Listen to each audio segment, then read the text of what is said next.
Atos capítulo 11, parte B. Bora dar continuidade ao nosso mergulhando na Bíblia de hoje? Bora lá?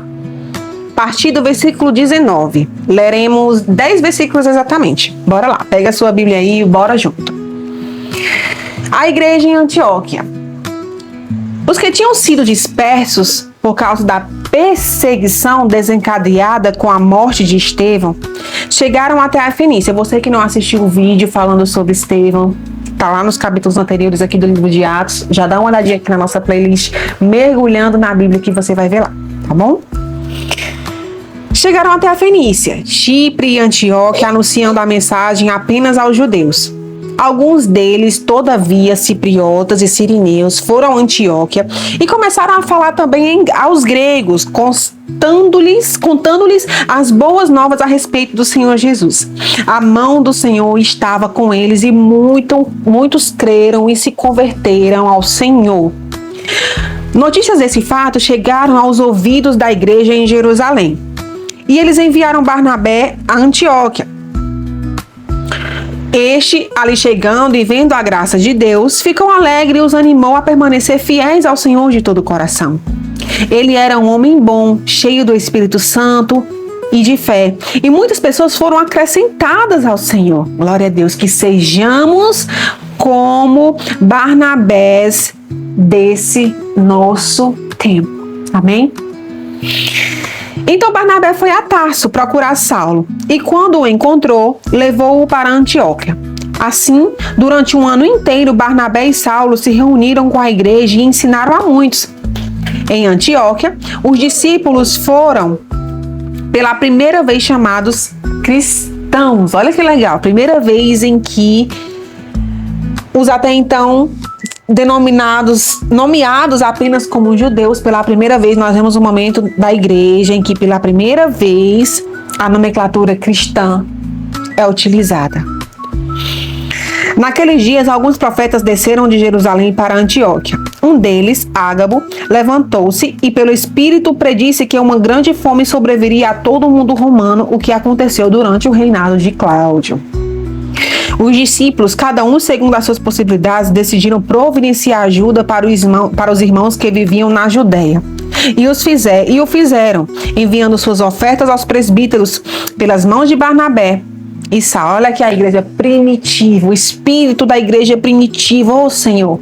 Que esse espírito da igreja primitiva, Senhor, esteja sobre as nossas igrejas de hoje, esteja sobre a tua igreja hoje, Pai.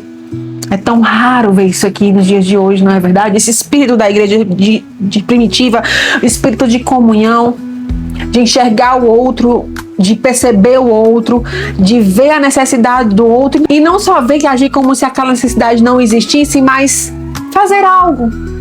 Se você pode fazer algo materialmente falando, glória a Deus, que façamos. E se não podemos fazer algo se é algo que está fora do nosso alcance, fora do nosso poder de ser feito, então que possamos estar juntos em oração. Falta isso. E o Senhor Jesus nos avisou, sim, Ele nos avisou que nos últimos dias o amor esfriaria e nunca se houve um tempo em que se viu tanto esse esfriamento, nunca foi tão latente quanto nos dias de hoje. Não há mais uma preocupação com o outro. Não há mais um se importar com o outro.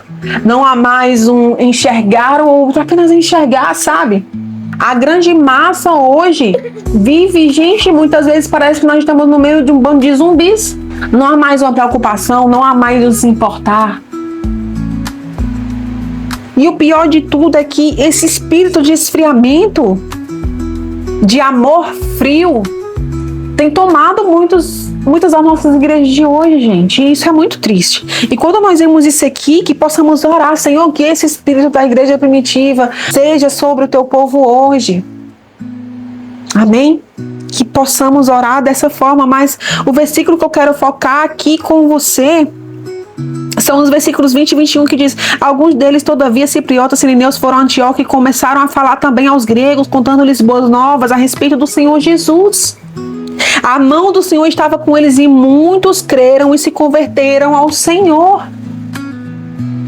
Mas foram os cipriotas que convenceram aqueles gregos ao Senhor? Não. Foram os sirineus ali em Antioquia que convenceram aqueles gregos do evangelho do Senhor? Não. Aqui diz que foi o quê? A mão do Senhor estava com eles. E quantas vezes nós não estamos tentando pela força do nosso próprio braço, e quando eu falo força do nosso próprio braço é pelo nosso próprio entendimento. Quantas vezes nós não estamos usando nossa capacidade humana para tentar convencer o outro do erro, para tentar convencer o outro de que a verdade é Cristo, para tentar convencer o outro que a Bíblia é verdade, que a Bíblia não é um livro fictício, que a Bíblia não é a história da carochinha, que a Bíblia não é só mais um livro comum que foi escrito por um homem comum. Não! A Bíblia diz que o poder de convencimento não está em nossas mãos, mas é a mão do Senhor que convence o homem do pecado e do juízo. É o Espírito de Deus que faz a parte difícil. A gente ficou com a parte fácil. É o Espírito Santo quem convence o homem do pecado e do juízo. E quantas vezes nós não estamos nos cansando por estar lutando com o nosso próprio ímpeto. Que possamos ser vigilantes. Porque sempre que fazemos isso, trazemos para nós um fardo que não é nosso. Trazemos para a nossa vida um peso que não devemos carregar. Quem convence o homem do pecado é o Espírito. Ponto. O Senhor nos deu a responsabilidade de fazer o id dele. E o que é fazer o id dele? É simplesmente abrir a Bíblia e ler uma palavra e falar dela? Não, é viver essa palavra. Viver essa palavra no nosso dia a dia, na nossa casa, no nosso trabalho, na faculdade, onde quer que seja. Isso quer dizer que não vamos errar? Não. Mas isso quer dizer que quando nós errarmos, nós vamos reconhecer, nós vamos buscar reconhecer, vamos buscar redenção, vamos viver em arrependimento. Isso é levar o ídolo do Senhor. Mais do que falar, é viver, é agir com humildade. Não estou falando de perfeição, eu estou falando de imperfeição. E reconhecer o quão imperfeitos somos. A humildade. A humildade é um dos maiores dons que o Senhor nos dá e que possamos carregar isso conosco. Que o Senhor nos faça humilde, que essa possa ser a nossa oração. Nunca me faça achar que sou melhor do que ninguém por carregar isso aqui. Mas me faça reconhecer que carrego isso aqui porque uma graça me alcançou. E o meu coração se alegrará sempre que essa mesma graça, como aqui no versículo 20, alcançar outros. Aqui diz que muitos creram no Senhor através daquela palavra. Eles pregaram. O poder do Senhor os convenceu. E muitos se converteram ao Senhor Jesus. Que possamos ter sempre esse coração rendido, humilde. Senhor, eu errei, mas eis-me aqui. Se errar com alguém, olha, eu errei, me perdoe. Se falhei, Senhor, falhei. Preciso da tua graça, preciso da tua misericórdia. É esse reconhecer. A Bíblia diz que o Senhor não resiste a um coração contrito, arrependido, que se derrama aos pés do seu Senhor. Que possamos ser portadores desse coração. Que possamos estar sempre reconhecendo que Ele é Deus e nós somos suas criaturas. Em nome de Jesus.